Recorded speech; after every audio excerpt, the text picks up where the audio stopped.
It is up to us now, mate, to do you proud and to carry on the journey that you had just started. Our journey through life will be a lonelier one, but we know you are with us, and we will be waiting for the little signs to let us know that you are there. Every time I hit a 5-iron straight down the middle of a fairway, every time I go to eat something I know I shouldn't and think, what would Matt say? Every time I put my running shoes on and need that extra bit of gas to get me home, every pint in the sun, every rugby game, every time I need to talk to somebody who can fix any problem, every sunset, every clear sky night, every shooting star, and every time the rain breaks just as we need it to. And mate, when I go back to bowls like we plan to do in our 50s, every time I get the chalk out to mark my leads toucher, I'll know it was you pushing the bowl along. Because Matt, wherever you have gone, you have taken a piece of us with you. But I just want you to know that wherever you go in the future, we're going to take a piece of you with us. I don't think I'll ever be ready to say goodbye. So for now, just know that I love you, mate.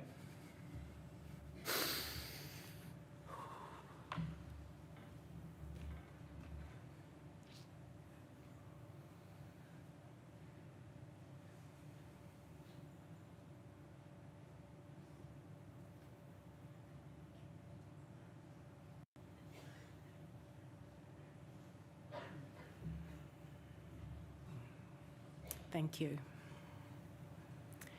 Diane's brother Rob is going to lead the family in their stories and tributes.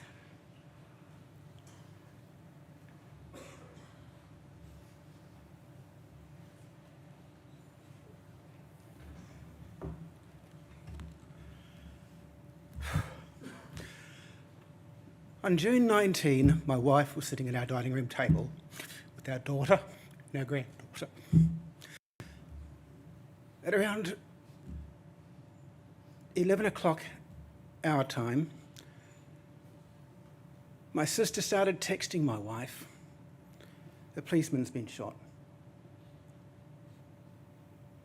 She texted her for about 20 minutes, half an hour, going through various scenarios.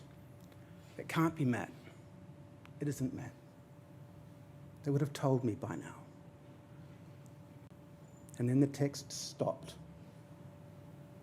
And the phone started ringing.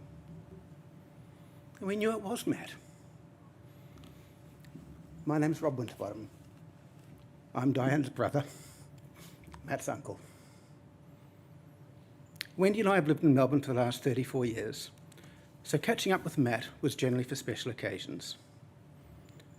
Diane brought Matthew and Ellie to Australia several times when they were children and young adults. We enjoyed Easters, a camping trip away, Christmas one year, and Matt's cousin Lauren's 21st birthday. Back here in New Zealand, we got together for, amongst other events, Gran and Papa's 50th wedding anniversary, Gran's 80th, both my brother and my 50th birthdays, and Papa's 90th. We most recently saw Matt in January at Papa's funeral. The memories we held dear now hold even more significance in our hearts. Little things that were simple, amusing memories now mean the world. Wendy and I were talking about some of the funny things Matt would come out with. When calling him for lunch on one of their visits as a 10-year-old kid, he'd always answer without fail, "That's my name, don't wear it out." On another trip, "How's your grinma?" was his greeting, and also invariably his response to most questions, regardless of the question. Another funny memory was bringing him a St Kilda AFL football. Such was Matt's love for rugby, I've never seen that ball ever again. He was a funny kid, with all the cheeky confidence you'd expect from a kid from the coast.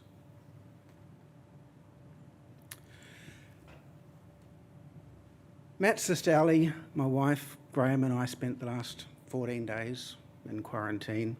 And over that time, we've talked a lot of different things.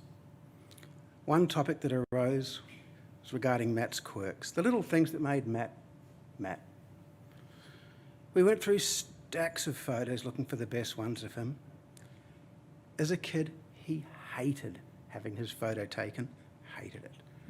On one visit, he took off on his bike as we were leaving and the camera came out. That was Matt. As with the camera, when Matt grew up, he never sought the spotlight. He conducted himself in his quiet and unassuming way. He never seemed to overreact to a situation and presented a quiet voice of reason. Clearly, a quality that he put to good use in his career in the police force.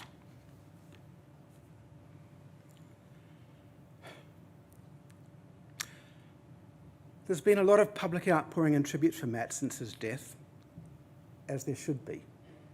You guys have lost an enormous asset, a tremendous person. You've heard it from his friends.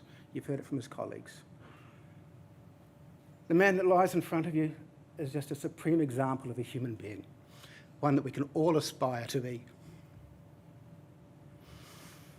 As I said, Matt's death has reached many. And from Raynella Drive was touched enough to write a poem for Matt. I'm going to read it. My heart is breaking for you, although we didn't meet. I can't believe you lost your life in my very street. It's senseless and unnecessary. Words cannot describe. If only things were different, you'd still be alive. I laid some flowers for you and said my own goodbye. We sang, we prayed, we gathered. We remembered and we cried. So thank you for the job you did in serving us so well. Your colleagues talk about you with only good to tell. I'm thinking of your family and the friends you've left behind. But they can celebrate your life and keep you top of mind. We always will remember you, a hero through and through, our hearts all beating blue. Matt was too young to go. He will never get to do the things that most of us will. He won't get married, he won't have children or grow old. But one thing he now has is immortality. His name will live on. He won't be forgotten. Long after we've gone, in the annals of time, Matthew Dennis Hunt, the 33rd serving New Zealand police officer to lose his life serving New Zealand, will always be remembered. MHIH 84. Rest in peace, Matt. We love you.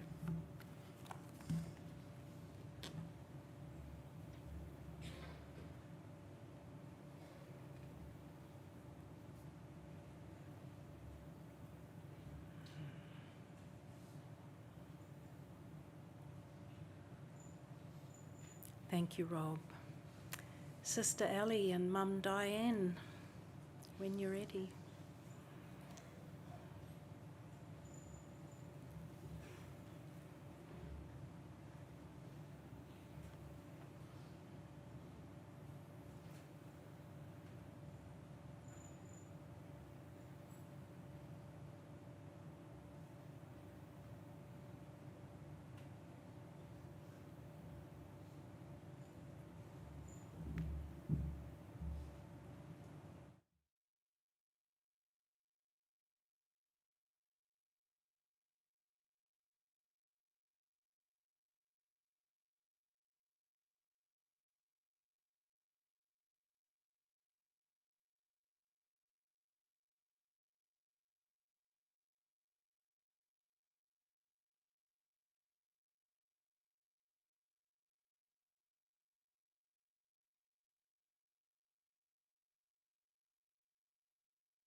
Good morning.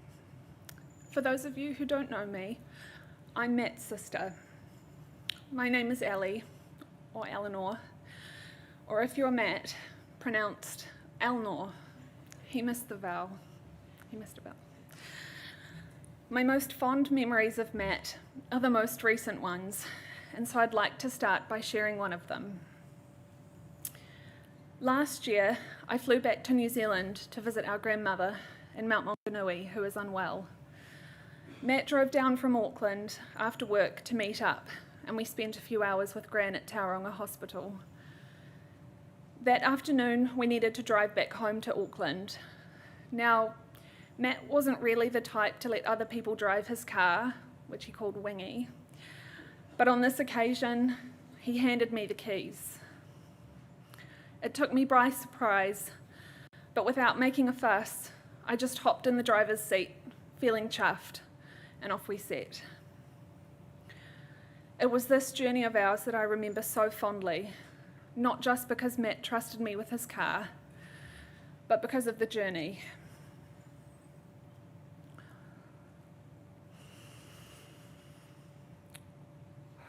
I hadn't seen Matt in months. So through the hours of driving home, we just reconnected and talked about day-to-day life, work, travelling, and our interests. It sounds so simple, but it really meant so much. I'm sure you too will be able to reflect on your memories and moments with Matt, whether it be the way he said your name, a conversation you might have had with him, his handshake or his hug, and think about them as fondly as I do.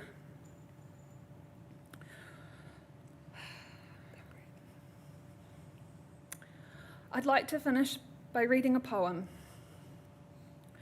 It's called His Journey's Just Begun by Ellen Brenneman.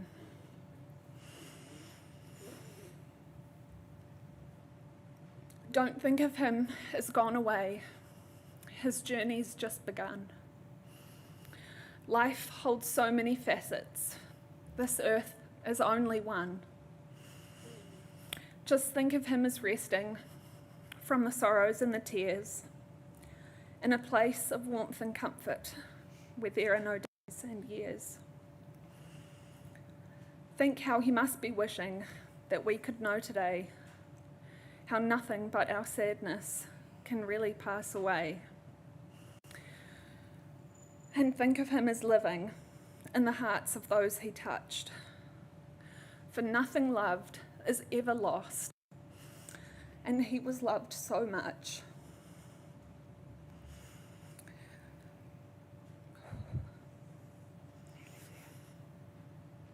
You will be deeply missed, Matt. All my love from your sister, Eleanor.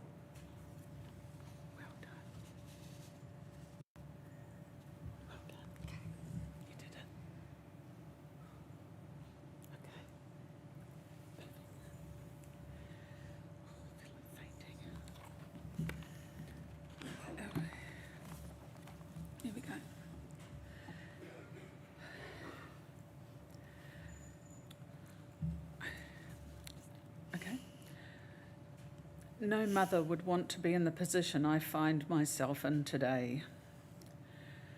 My kind and loving Matthew was born 29 years ago this month, a much-wanted baby and taken home to Onehunga.